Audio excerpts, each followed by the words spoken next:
Hello, my classy people. Wayne Bolden from the Speaking Channel. As always, please turn your closed captions on as we look at a race at Keeneland on Friday. Stake races are really skimpy this time of the year. All the Breeders' Cup qualifying races are over. We're 24 days out from the Breeders' Cup. So, it's slim picking with major races throughout the nation. But we have looked around and we found the Sycamore Stakes, Grade 3 on Friday. Ninth race at Keeneland. It is a mile and a half on the turf. For 3-year-olds and up, $300,000. And again, $300,000 is a lot of money. Grade 3 event. And it's a full field of 12 for sure. Give you our top 3 picks here. We're going to start right in with the number 7 horse, right? Myra Mission. Myra Mission. What a nice gelding. 4-year-old gelding by Noble Mission. 5 wins from 14 starts and 3 seconds and 2/3 for $600,000. There's the guy, Ian Wilkes. I got a weakness for Mr. Wilkes. Love when he rides Chris Landeros on his horses. But today we have Leparoux. He uses him quite a bit. Well, this horse is bred tremendously, Myra Mission. She's by Noble Mission on the back end and by Diner Farmer. So turf is her game for sure. She comes out of the Sword Dancer where she ran second behind Gufo on August 27th at Saratoga. Didn't disgrace. That was a Grade 1 event.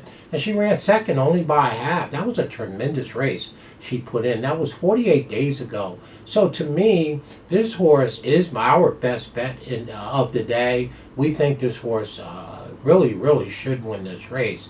I mean, running behind Gufo is not a horrible thing. She is a Grade 3 winner already. Has been in several Grade 1 races. The Mark Mile, where she ran 5th by only a length. In the Turf Classic over there at Churchill, where she ran second by a neck to the Godolphin runner, Santine. And again, City Man beat her in a Grade 3 Forbidden Apple. So again, coming out of the Sword Dancer, which is a Grade 1, this horse took the lead at the top of the lane and drew off by 3 and got caught late. Beat the rest of the field by a half length. Leparoux was up that day. He knows this horse. He's been on this horse 6 or 7 or 8 times.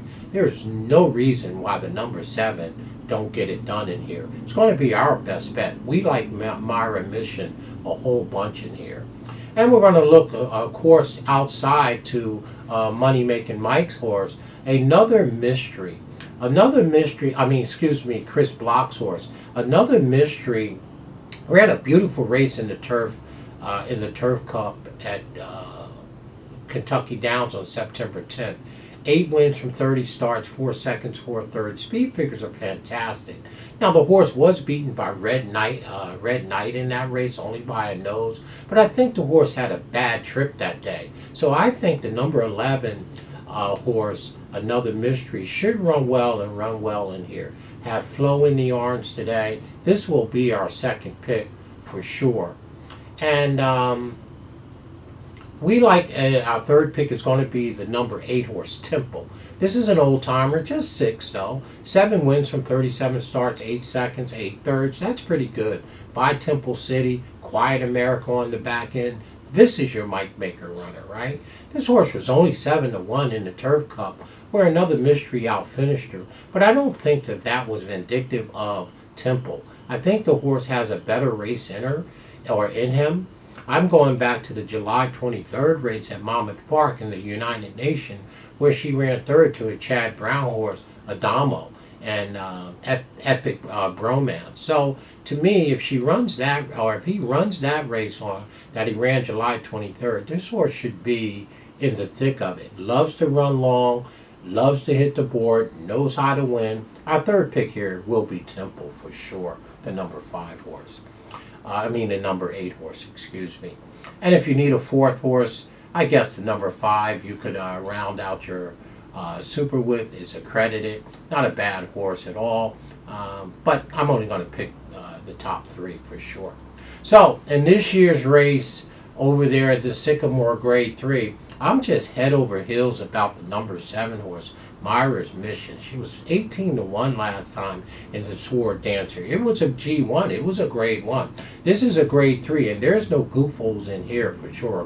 Goof-offs in here. Goofos, right?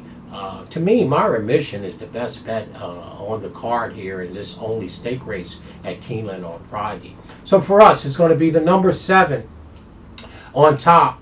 Our second pick is going to be another mystery, the number 11, and we're going to round it out with the number 8 horse. That's right, Temple, right outside of Myra Mission. We think Myra Mission is the best bet. We're going to use that as our best bet, and we'll put them over the number 8 and 11, and maybe throw the 5 in there, and Art Glow, whoever else you want to put underneath.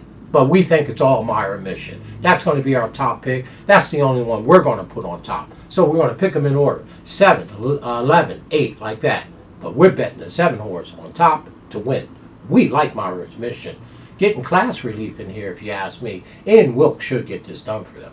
So as always, folks, stay classy in everything you do. Remember, our tip sheets are going to be available on Breeders' Cup. We're going to put out a small video, a short, we like to call it, just to announce that we will have our Breeders' Cup tip sheets available, $20 per day. Great way to support us. We ask that you help us any which way you can, as well as buying the Speaking of Coffee if you so choose to, of course. Much appreciated. As always, folks, stay classy in everything you do. Wednesday is tomorrow, hump day. Have an awesome rest of the week as we move towards the Breeders' Cup in 24 days, for sure. We think Myra Mission is a lead pipe in there, for sure. We like that horse a bunch, for sure.